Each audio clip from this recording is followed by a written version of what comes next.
there's nothing wrong with you. Dark thoughts are totally normal. I mean, Not a lot of people would obviously, like to admit that, but exactly. But everybody I mean, has it.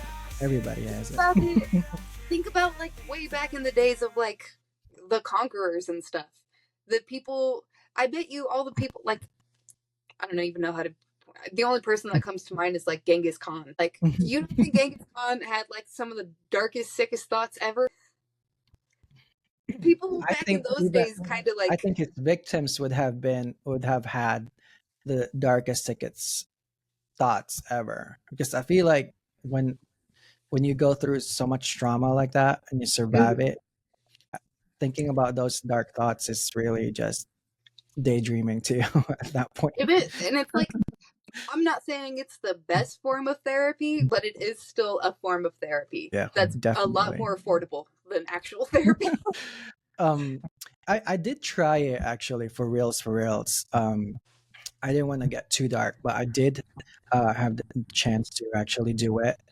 But I discovered that it wasn't for me. I feel like it wasn't the, how do you say it? Like the amount of therapy I needed cannot, or the amount of conversation that I know I would need to be able to feel okay was not going to be a once a week, one Yeah. hour therapy session, and usually that's what they do, or they do like twice a week, or but to me what really helped was, because I needed so much information. Like, that's just the kind of person I am, that when something's bothering me, like, I need to get all the information and then process it.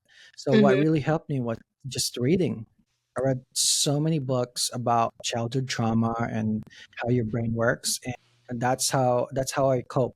When, I mean, obviously, when you go through therapeutic sessions like that, it wouldn't just go away. Like, people think that it will magically just go away. Like, you will never forget about this trauma, because those are your memories.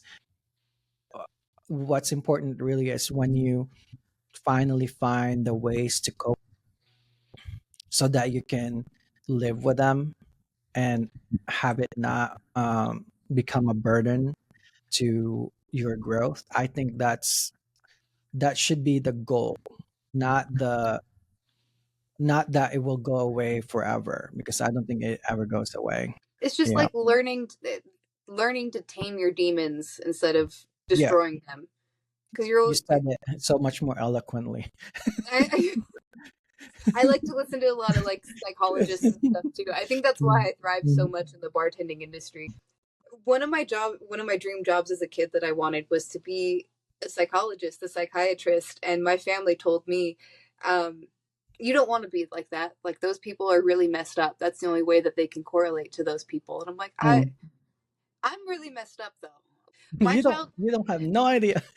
you have no idea. Like my childhood was not great, and like we all knew that. Like it was my Mm. mom and my grandma telling me, like, no, those people have like a lot of really bad issues. I'm like, we have issues. Like Mm. I should be able to relate to them, but I don't know. They were very opposed to me going to college for to be a psychologist. So I studied it in my downtime, and I still do. And I think it's one of the things that really helped me thrive in like bartending or like Mm. speaking to people, especially like I like to read about a lot of like dark psychology, dark Mm. empathy. The it kind of almost it makes you feel better knowing that you're not alone in those like and depression that moments and or that those it's not a curse, yeah. like, yeah, it will make you feel bad at, sometimes, but it is not a curse. Like, it's almost kind, like, to me, I look at it as a gift that is high maintenance, Mm-hmm. because I feel like most creatives have enough trauma to be able to come up with bright ideas. I feel like if you don't have trauma in your life, then what is your reference? What is your So yeah. one guy said this, and it's gonna sound so mean before I put it into context, but he was basically saying, you know how everybody says like, "Oh, everyone's creative," and Mm. he was like, "No." He's like, "Not everyone is creative." He's like, "Why would you put that curse upon somebody?" He's like, not everyone is creative because not everyone is deaf. Not everyone has Right. gone through the Right. trauma to be able to Yeah. create a beautiful masterpiece or Right. music or whatever. Like that kind of stuff comes from our brains being a little bit different. And it's Yeah. going to show in different ways, like whether it's through painting or creating a game or creating a Mm. song.